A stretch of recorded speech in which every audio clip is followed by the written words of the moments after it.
On the 30th of January, Statistics Canada released the National Cycling Network dataset. It's a spatial file of bike infrastructure across the country.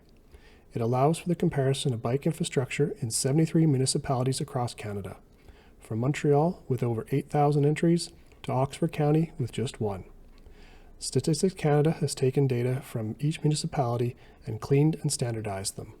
They've even reclassified the infrastructure using the Canadian Bikeway Comfort Safety, or CANBIX, classification system. CANBIX was developed by Megan Winters and colleagues in 2020. I've seen Dr. Winters' name often during my time as an academic, and I trust any work by her to be of high quality. The standardization of the data and the classification are really what interest me. For example, in my city, 10 classifications are reduced to 6, and those 6 make more sense to me. My city has some good and obvious classifications, like protected bike lane, but some odd or obscure classifications, like what kind of bike infrastructure is a walkway/breezeway. The StatsCan data has better classes, like cycle track and multi-use path. Better yet, CANBIX collapses these classifications further into comfort safety ratings of high, medium, low, and non-conforming. Now, I hear you asking, why should a spatial dataset interest me? Well, here on Bike Nudge Nudge, I often encourage my viewers to advocate for better cycling infrastructure, and if you're going to be an advocate, it's good to be an informed advocate. Data are a great way to get informed. So in this episode, we're going to discuss why it's good to have these new data from StatsCan, what are some of the issues with these data, and where to look if your city or country doesn't provide open data on biking infrastructure. It's good to know where your current bike infrastructure is located, not just for navigation, but also if you're into advocacy. Having spatial data allows you to create a biking map, and a good map is worth more than 1,000 words. As you can see on this map, my city has bike infrastructure nearly everywhere. However, the confusing classifications, and my accepting the default color scheme, means it's unclear what's the quality of the bike infrastructure. There's a big difference between this shared path, and this shared path. And is a bike, bus, and taxi lane really bike infrastructure? My city includes the rightmost lane on this road as a bike lane. That's the first thing I really like about StatCan data. There are fewer classifications, and none of them are confusing labels for bike infrastructure. Again, what the heck is a walkway/breezeway infrastructure class for bikes? To be fair, StatsCan's classes aren't completely clear. For example, is this residential road a local street bikeway or shared roadway? Looking at Dr. Winters' paper, it's a local street with no center line and has wayfinding and road markings for people on bikes, but lacks any traffic calming or other bike priority measures. The second thing I really like about StatCan's data is that the classes are reduced further to a comfort safety level. Only pure bike infrastructure is given a high designation. Just to clarify, everything I've seen from the urban biking community says that any mode people use to roll, bikes, scooters, wheelchairs, etc., are welcome on bike infrastructure. Only SUVs aren't welcome. The exclusivity of the high comfort safety level means that these types of protected bike lanes are the only high quality bike infrastructure in my city. Anything shared with people walking has a medium level of comfort or safety. That means the $100 million my city is spending to accelerate the build-out of its active transportation network is pretty much all being spent on medium or lower quality infrastructure.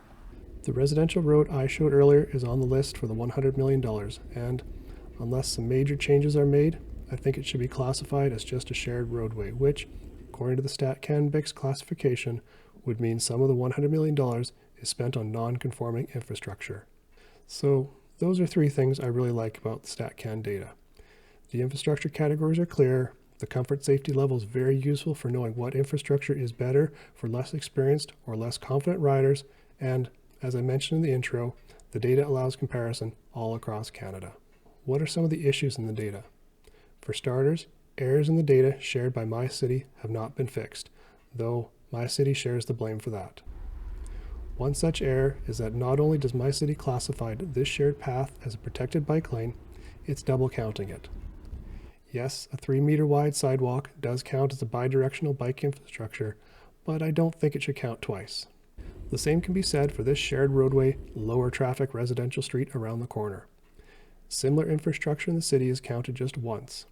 I guess it's splitting hairs, as sometimes we talk about kilometers of roads and sometimes it's lane kilometers of roads. The second issue is that the data cannot account for all the variability of bike infrastructure.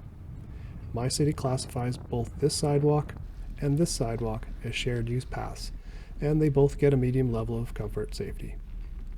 The difference is that this sidewalk was built within the last decade or so with the intended use for people on bikes.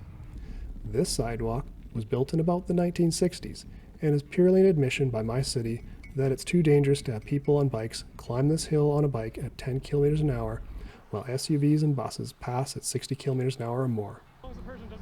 It's only been the past 4 years that my city has admitted that this typical sidewalk is completely inadequate for the volume of active travel.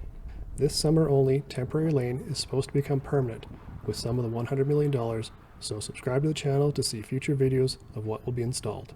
The last thing I'd like to quickly mention is where to get data if your city or country don't provide bike infrastructure open data. My favorite source of spatial transportation data is OpenStreetMap. It takes some effort to use as there's a lot more data than just roads and bike paths. I had to get all the data tagged as highway and then classify the data using the cycleway tag, plus a few more fixes. As a quick comparison, here's a table showing how much bike infrastructure each data source says is in my city, broken down by comfort safety level. StatCan has removed many of the short paths in the suburbs and classified much of the shared roadway, lower traffic, as local street bikeways. I'm not sure if that's the correct way to go, and in my opinion, really overstates the amount of high comfort safety infrastructure, especially since StatCan didn't correct the double counting. Both datasets agree that most infrastructure in my city is medium quality and there's lots of non-conforming infrastructure.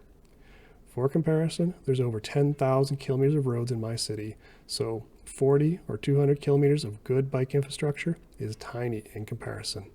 The medium quality infrastructure is mostly recreational paths in the river valley and wide sidewalks. Also, I don't know if everything my city calls a shared trail is gravel, so infrastructure like this trail is classified as medium in the StatCan data when StatCan classifies gravel trails as non-conforming, since such trails are clearly only accessible to a reduced number of people and bikes. And that's my look at some Canadian bike infrastructure data. Please consider liking the video if you want to see me talk more about biking data and maps. Please leave a comment if you spotted something interesting in the data. Thanks for watching.